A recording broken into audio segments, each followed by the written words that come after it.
নমস্কার, আমি সঞ্জীব। আপনারা দেখছেন Sanjeev with live YouTube channel. আজকের ভিডিও শেষ লোকসভা নির্বাচনে, অর্থাৎ 2024-এর লোকসভা নির্বাচনে রাজ্যে বামেরা ভ্যানিশ।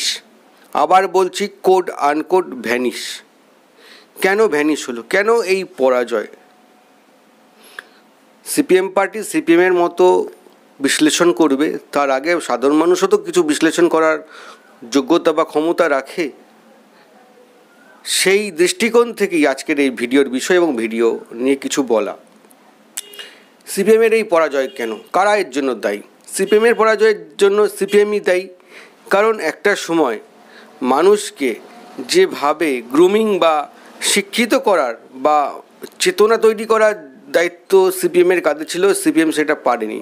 দীর্ঘ 34 বছর ক্ষমতায় থাকার পরেও সিপিএমকে যখন বারবার শূন্য হাতে ফিরতে হয়, তখন বুঝতে হবে সিপিএম কিন্তু তার যা কাজ বা যা করণীয় বিষয় কোনোটাই কিছু করেনি।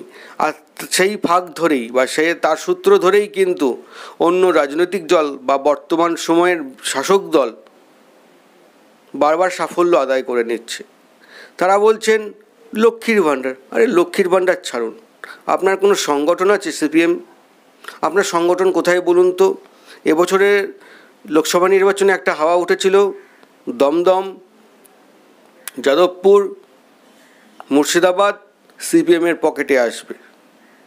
তাই না, সিপিএম তার কফিনের শেষ ব্রেকটা মেরে দিয়েছে যেদিনকে রাহুল গান্ধীর সাথে একই মালায় বুদ্ধদেব বাবু পার্ক সার্কাস ময়দানে দাঁড়িয়ে ছবি তুলেছেন, এবং সেই ছবি বড় বড় করে খবরের কাগজে প্রকাশিত হয়েছে এবং টিভি মাধ্যমে প্রকাশিত হয়েছে।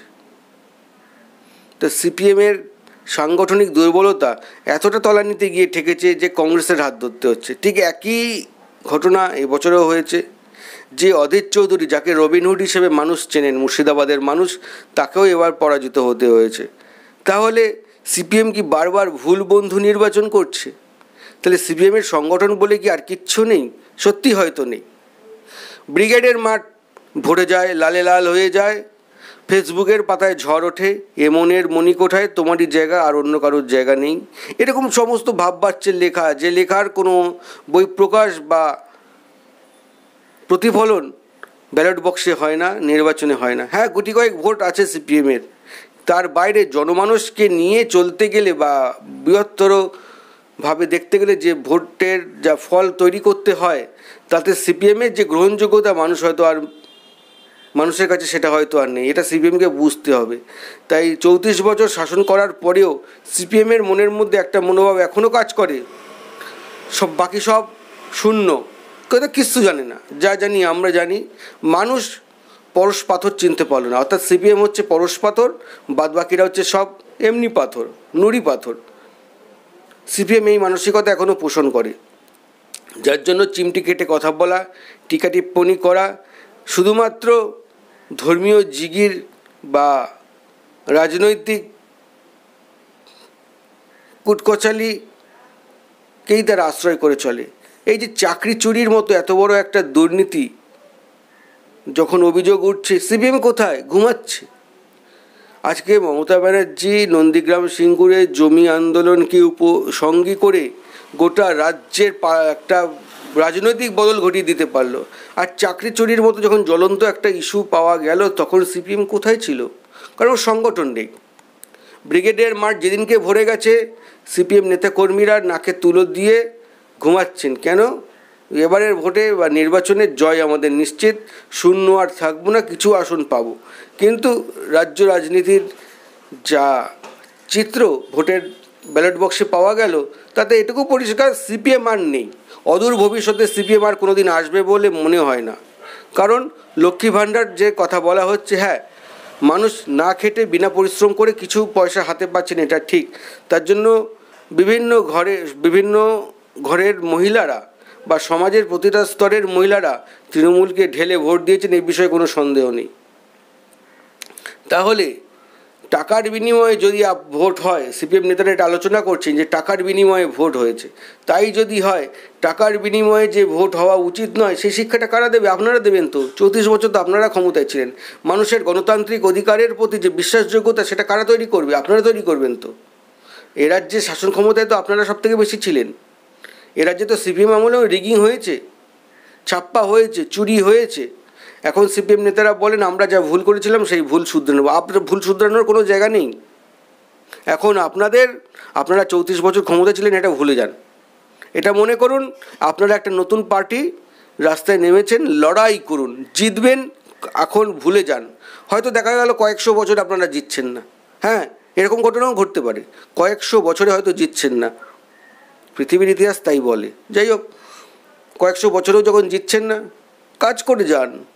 আপনাদের মতাদর্শকে সঙ্গী করে আপনারা কাজ করে যান, মানুষের পাশে থাকুন, কাজ করে যান। জেতার স্বপ্ন দেখবেন। জিততে গেলে যে সাংগঠনিক ক্ষমতা, সেই সাংগঠনিক ক্ষমতা সিপিএমের এখন শূন্যতে এসে দাঁড়িয়েছে।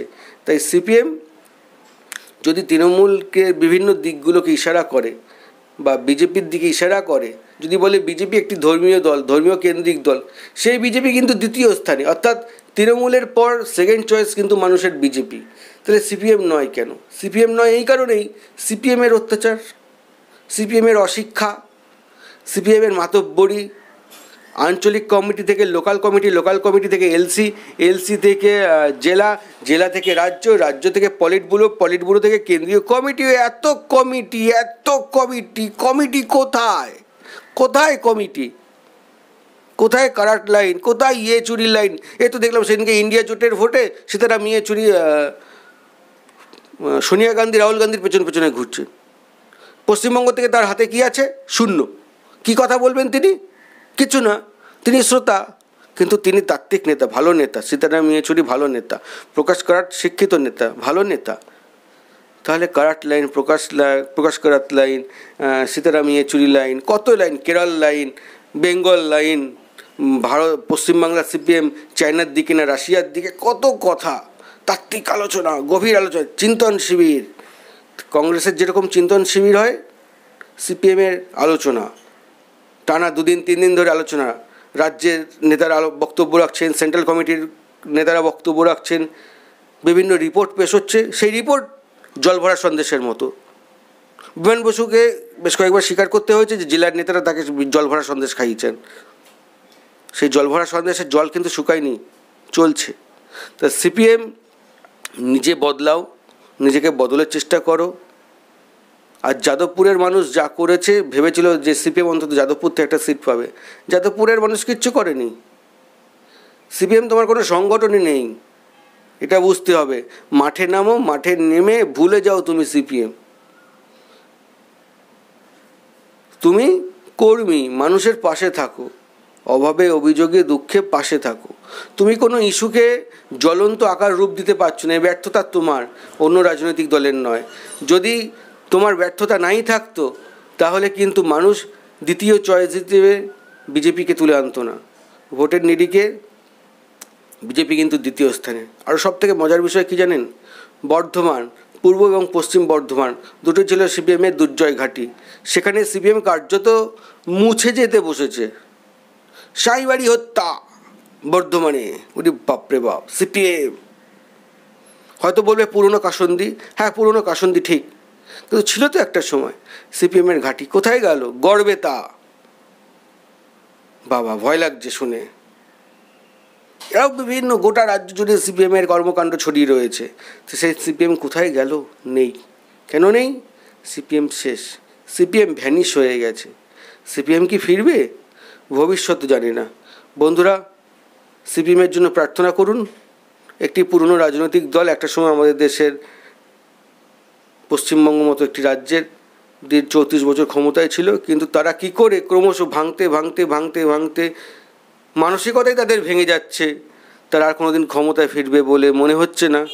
তাদের জন্য প্রার্থনা করুন, তাদেরকে বলুন সংগঠন ঠিক করতে, যদি অদূর ভবিষ্যতে তারা কোনো আশার সঞ্চার করতে পারে বা শূন্য থেকে অন্তত 1 হতে পারে। আপনারা দেখছেন Sanjeev with live YouTube channel. দেখা হবে নতুন ভিডিওতে। সঙ্গে থাকুন, দেখতে থাকুন।